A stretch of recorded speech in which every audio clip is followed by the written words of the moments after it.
Uma boa opção na falta de uma água potável, principalmente na zona rural, são os poços artesianos. Mas não se limita à zona rural. Nos grandes centros também, na zona urbana, também se utiliza bastante essa opção dos poços artesianos. E para falar sobre esse tema, estou aqui com o Gustavo Dias, ele que é encarregado de manutenção de uma empresa de perfuração de poços artesianos aqui em Teixeira de Freitas. Logo após o início da pandemia, com o aumento da necessidade de consumo da população no mundo como um todo, teve um crescimento muito grande na área no meio agro, que é o principal ramo que a gente atende.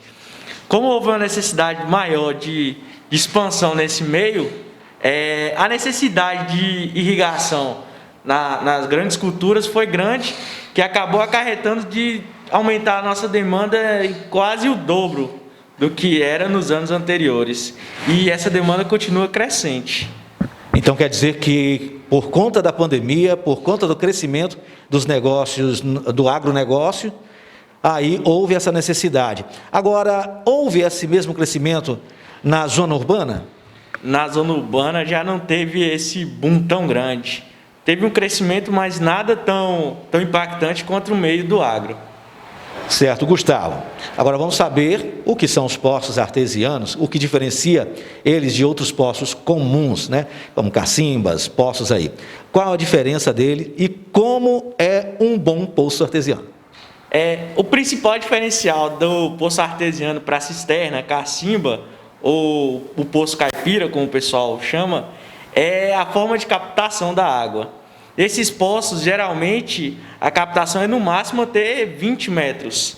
Já no poço artesiano, pela norma, a gente tem que isolar os primeiros 20 metros para não ter captação superficial, nem contaminação do lençol, na parte inferior, que é onde está a água com qualidade maior. Existem dois tipos de poços artesianos. Tem um artesiano, que é um poço que ele é autopropelente, ele jorra água sozinho, sem necessidade de bomba, e o semi-artesiano, que é a mesma coisa, a mesma construção, só que ele não jorra água sozinho, ele tem a necessidade de ter uma bomba. Aqui na região a gente tem alguns casos de poço artesiano, que realmente ele jorra água sem necessidade de bomba, mas é um caso muito incomum aqui na região. Mas a gente tem alguns casos. Ah, certo. Então vamos saber aqui, em que região aqui que tem esses poços totalmente artesianos? Não tem como precisar a região em si como uma região boa para ter esse tipo de poço, entendeu? Porque depende muito da pressão do lençol. Aqui próximo a Itamaraju, a gente tem poço ali, depois do Rancho Alegre, a gente tem poço artesiano que jorra água, só que é coisa muito variável de região para região. É questão de sorte. Você perfurar o local e conseguir encontrar um poço artesiano de verdade. Agora, Gustavo, um poço de boa qualidade, o que é? O que ele precisa ter para ter um poço de boa qualidade? Precisa utilizar material de primeira linha, como é uma água, geralmente a água potável, consumo humano, precisa utilizar material de primeira. A gente só utiliza material de primeira linha, que é o tubo geomecânico, que é o tubo específico para isso aí, para resistir à pressão, para ter uma resistência maior.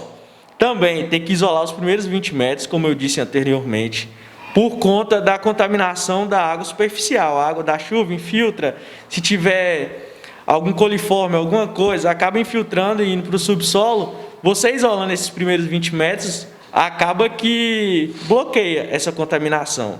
E também a utilização de pré-filtro, que é uma areia pré-selecionada, que serve para filtrar a água e ter uma qualidade maior ainda do que já se tem, né, na água de captação subterrânea. Certo, aí você falou sobre a questão da qualidade dos materiais que se é utilizado. Agora, o material humano. Tem a quantidade de material humano, você falou sobre o crescimento, né, de praticamente ter dobrado aí.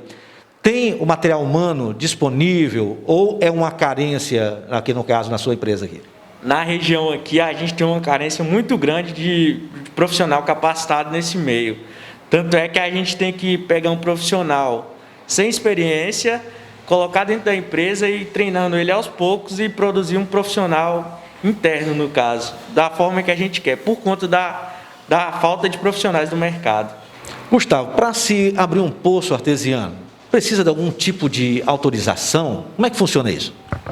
Precisa sim, precisa fazer um requerimento no INEMA para você solicitar a perfuração do poço. Após isso aí, o INEMA libera a autorização para você e você pode iniciar a perfuração. Aí você tem que mandar o local que você pretende, mandar seus dados, eles analisam e liberam para você isso aí.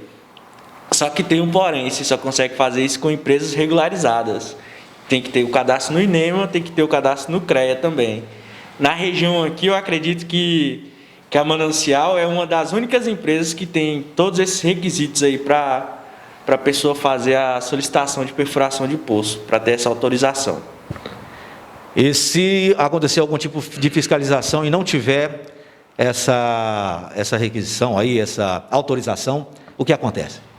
A pessoa pode ser multada e eles podem lacrar o poço dela e ela fica com alguns embargos nesse órgão aí, se for uma propriedade rural. Pode ter algumas complicações por conta disso aí, além da multa, é claro. Agora, para a gente finalizar aqui, Gustavo, qual é o preço praticado aqui na região para a abertura de poços? É por metro? Como é que funciona isso? É por metro. Depende muito da necessidade do cliente, a gente vai de acordo com a necessidade. Tem poço para residência, tem poço para abastecimento de residência na área rural, só para dar água para o gado, tem poço para irrigação, que é uma obra maior, é mais caro. Isso aí depende muito da necessidade, a gente vai de acordo com a necessidade que o cliente tem e de acordo com o bolso dele. Acabei de conversar com o Gustavo Dias, ele que é encarregado de manutenção na empresa de perfuração de poços artesianos aqui em Teixeira de Freitas.